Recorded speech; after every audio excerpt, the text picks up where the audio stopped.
Hello champions. Bihar special current affairs. अब tension लेने की बात नहीं है। कंटिन्यू हर दिन एक अंतराल पे आपको 8 से 10 मिनट की वीडियो प्रैक्टिस करने के लिए मिलती रहेगी और ये कंटिन्यू रहेगा। तो आप हमारे साथ जुड़े रहें और एग्जाम तक Bihar special current affairs MCQ को सॉल्व करते रहें। क्वेश्चन नंबर 1, कनिष्क नारायण का जन्म कहाँ हुआ था? वेल्स, मुजफ्फरपुर, लंदन या दिल्ली? कनिष्क नारायण कौन है इसको तो अभी हम लोग देखेंगे, बट पहले कनिष्क नारायण का जन्म कहाँ हुआ था उसको देखिए। आंसर इज क्या होगा? एक बार दिमाग पे जोर लगाओ, आंसर होगा इसका बी। दूसरे सवाल के पहले तीसरा सवाल, कनिष्क नारायण ने कौन सा चुनाव जीता था? कनिष्क नारायण ने कौन सा चुनाव जीता था? भारतीय आम चुनाव, यूके आम चुनाव, अमेरिकी राष्ट्रपति चुनाव, लोकसभा चुनाव? आंसर क्या होगा? Answer is B. और जो कनिष्क नारायण है, पहले इनके बारे में समझ लीजिए। कनिष्क नारायण बेसिकली 33 साल के हैं और ये वेल्स में इन्होंने चुनाव जीता है। वेल्स में लेबर पार्टी के उम्मीदवार के रूप में यूके में चुनाव जीता है। इनका जन्म बिहार के मुजफ्फरपुर में हुआ है, तो बिहार के लिए बहुत ही प्राउड मोमेंट है और इसके कारण ये क्वेश्चन चर्चा में आ गया है। बहुत पहले ही इनके जो एंसेस्टर थे वो जाके लंदन में बस गए थे। क्वेश्चन नंबर 2, डॉक्टर रजनीकांत की विशेषता क्या है? सर्जरी में, दवाओं की खोज में, क्रायोप्रैक्टिक तकनीक में या फिजियोथेरेपी में? आंसर क्या होगा? Answer is C. इसका आंसर होगा सी। इंग्लिश हिंदी दोनों में देखिए। और इसके बाद डॉक्टर रजनीकांत को किस संगठन के द्वारा सम्मानित किया गया? World book of record, Nobel पुरस्कार समिति, भारत सरकार, विश्व स्वास्थ्य संगठन? आंसर क्या होगा? Answer is a. ठीक है, इसका आंसर ए होगा। एक्चुअली ये क्रायोप्रैक्टिक तकनीक में बहुत ही ज्यादा बहुत ज्यादा एक्सपर्ट हैं और दवा और सर्जरी के बिना ऐसे रोगों को इन्होंने ठीक किया है जिसको अमूमन माना जाता है कि ठीक नहीं हो सकता है। इसको लेकर इनको बुक ऑफ रिकॉर्ड के द्वारा सम्मानित किया गया है। कौन है? और अब सवाल ये उठता है कि डॉक्टर रजनीकांत कहाँ से बिलोंग करते हैं? तो ये बिहार के आरा जिले से बिलोंग करते हैं और क्रायोप्रैक्टर डॉक्टर रजनीश कुमार को बुक ऑफ रिकॉर्ड लंदन के द्वारा इनवाइट किया गया और उनको सम्मानित किया गया। आगे, काजल चौधरी को किस प्रतियोगिता में बिहार का प्रतिनिधित्व करने के लिए चुना गया है? Miss world, miss universe India, miss India या मिस एशिया? काजल चौधरी को तो आंसर होगा क्या? इसका आंसर होगा आंसर इज बी।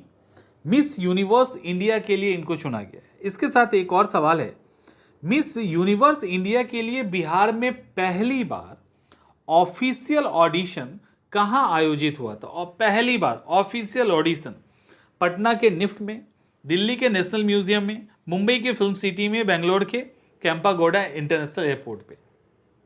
आसान हो गया ना?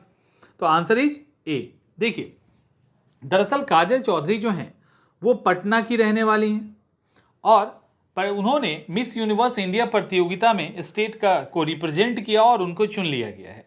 पटना में निफ्ट में पहली बार इसका ऑफिशियल ऑडिशन हुआ था और उसमें इन्होंने सीधे सीधे प्रवेश पा लिया है। ये इंपॉर्टेंट है। अगला सवाल, किस योजना में के तहत सुमन कुमारी को मधुमक्खी पालन रोजगार उपलब्ध करवाया गया? मुख्यमंत्री कृषि मिशन योजना, मुख्यमंत्री बागवानी मिशन योजना, बिहार सरकार मधुमक्खी पालन योजना और राष्ट्रीय मधुमक्खी पालन योजना? आंसर क्या होगा? Answer is B. अब ये सुमन कुमारी कौन है?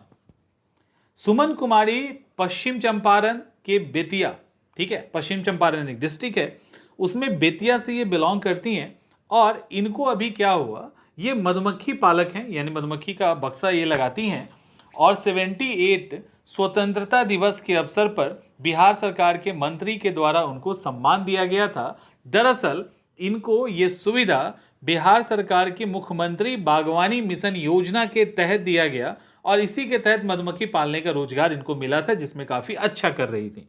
तो नाम है सुमन कुमारी और ये बिहार के बेतिया जिले से बिलोंग करती हैं।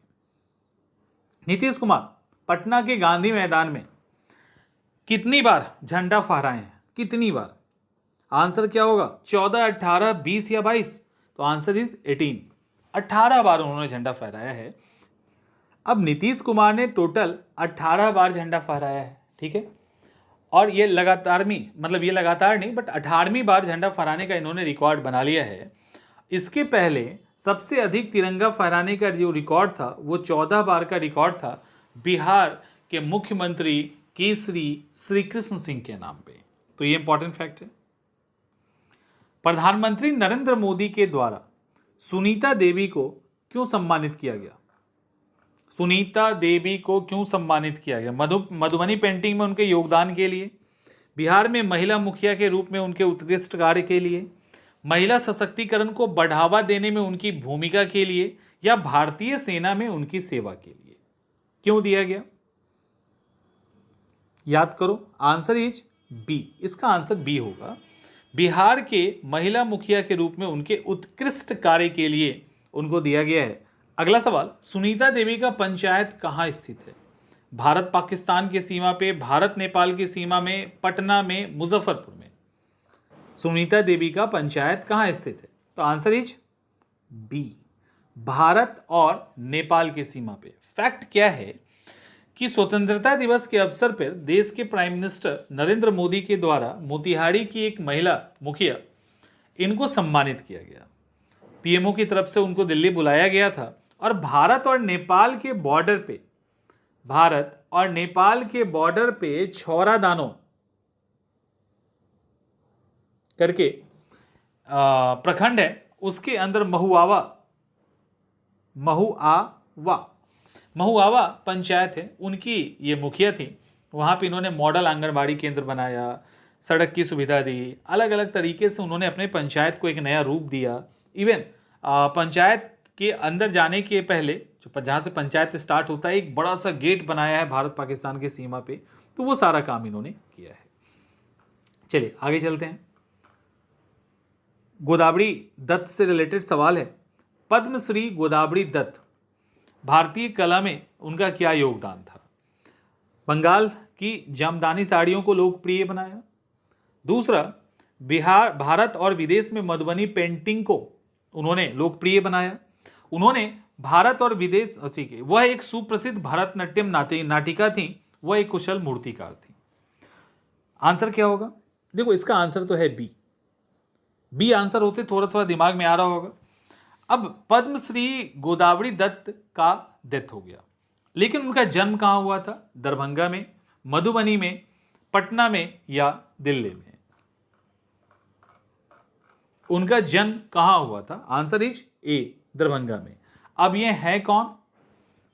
देखिए गोदावरी दत्त जो है मधुबनी पेंटिंग को एक बड़ा इंटरनेशनल लेवल पे पहचान दिलाने में इनकी एक बड़ी भूमिका है और इन्होंने मधुबनी पेंटिंग को बहुत ऊंचाई पर लेके ये गई हैं। गोदावरी दत्त 50,000 से अधिक लोगों को मधुबनी पेंटिंग सिखाया है।